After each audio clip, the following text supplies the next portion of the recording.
Dentro de las otras etapas de la dispensación tenemos el consejo farmacéutico. La dispensación de medicamentos debe ir acompañada de información verbal y escrita que es esencial para poder iniciar el consumo de los medicamentos en forma racional. Además, debe incluir información sobre la correcta conservación del medicamento, precauciones, prevención de efectos adversos y también interacciones. En caso de medicamentos de venta libre o de control médico recomendado, se debe advertir que si el síntoma no se revierte, se debe consultar al médico. También verificar que el usuario haya comprendido la información brindada e instruirlo para que retorne a la farmacia si presenta algún problema relacionado con su medicación o necesita también mayor información. El consejo farmacéutico es una función específicamente de este profesional. El personal auxiliar de farmacia puede dar también consejo farmacéutico solamente sobre temas que estén protocolizados en el local farmacéutico. En caso contrario, se derivará la consulta al profesional farmacéutico. La otra etapa, por ejemplo, es la inspección visual. Aquí hay que comprobar que el medicamento no esté vencido y también verificar que el envase esté en buenas condiciones para su venta. La siguiente etapa es el acondicionamiento y la entrega. Aquí, en esta etapa, hay que entregar el medicamento en su envoltorio original, sin fraccionar, asegurándose de que la conservación del mismo sea correcta hasta el momento de ser administrado al paciente, respetando, en el caso de los medicamentos refrigerados, la cadena de frío cuando corresponda. Por último tenemos a la documentación. La documentación del proceso de dispensación está centrada en el registro de las recetas de medicamentos de venta bajo receta retenida, como por ejemplo en el registro de los libros de recetario de psicotrópicos y también de estupefacientes. También la documentación de las intervenciones farmacéuticas, como la preparación de fórmulas magistrales y oficinales o a los que la legislación, según el país, establezca. Estas serían entonces todas las etapas de la dispensación dentro de las buenas prácticas de dispensación. Hablemos ahora acerca de la discreción y cuidado en el manejo de la información.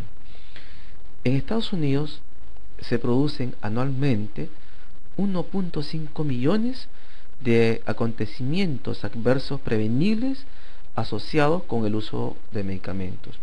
Incluso los 400.000 acontecimientos que se producen en los hospitales traen como consecuencia 3,5 mil millones en gastos adicionales. Este problema no es exclusivo de Estados Unidos. ¿Cómo es posible entonces mejorar la seguridad en el manejo de los medicamentos?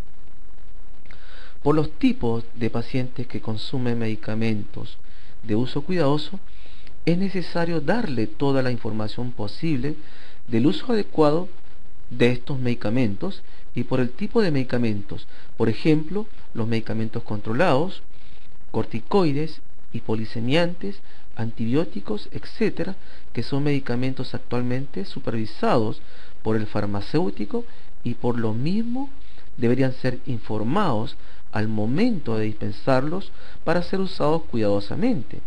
En algunos casos hay que tener discreción en la dispensación de cierto tipo de medicamentos, como los oncológicos, tratamientos para el SIDA, etc. ¿Qué medicamentos son sometidos a control especial por el químico farmacéutico?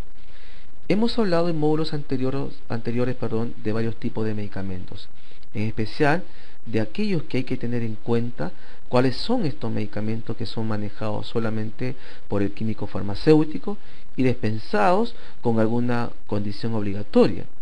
Dentro de estas veremos algunos ejemplos de acuerdo al tipo de receta o de dispensación, como por ejemplo los de receta retenida. En este tipo de recetas se dispensan los siguientes tipos de medicamentos, como veremos a continuación: el alprazolam, bromazepam, protizolam, cloriazepóxido, clonazepam, clotiazepam, diazepam, clorazepato, ketazolam y midazolam. No está más indicarle que estos son nombres genéricos de este tipo de medicamentos. Después tenemos a los medicamentos que se venden con receta cheque. Y aquí tenemos, por ejemplo, la anfetamina, la morfina, flunitrazepam, el fenpreporex, dextrometorfano y el metilfenidato.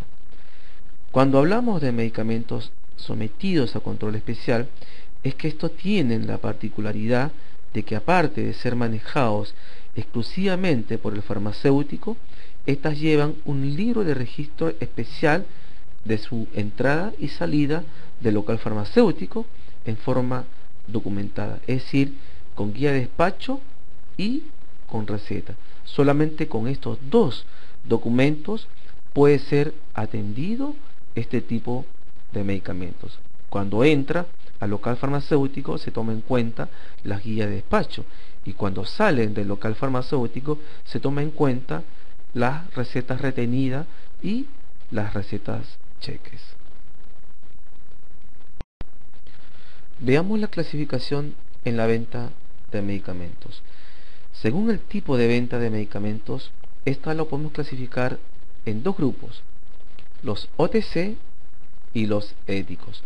Los OTC, la sigla OTC es la abreviación en inglés de over the counter, que literalmente equivale a decir en español que se vende sobre el mostrador. Los medicamentos OTC se pueden comprar sin tener una prescripción escrita por un médico. Es muy probable que usted haya usado muchas veces productos OTC para calmar, por ejemplo, el dolor, para el estreñimiento o las náuseas, o para tratar los síntomas de un resfriado o de una gripe. Over the counter también significa o venta sobre el mostrador, o sin receta, o venta libre, como por ejemplo aquellos productos que se venden muy comúnmente, como el Taxin, la sal de fruta, la aspirina, el Quitadol, etc. La otra clasificación de productos son los éticos.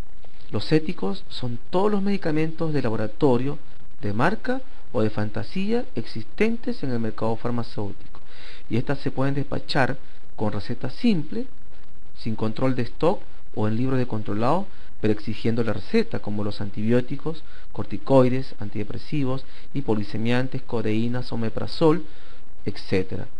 O también los medicamentos que se vendan con receta retenida o con control de stock, como los psicotrópicos y estupefacientes.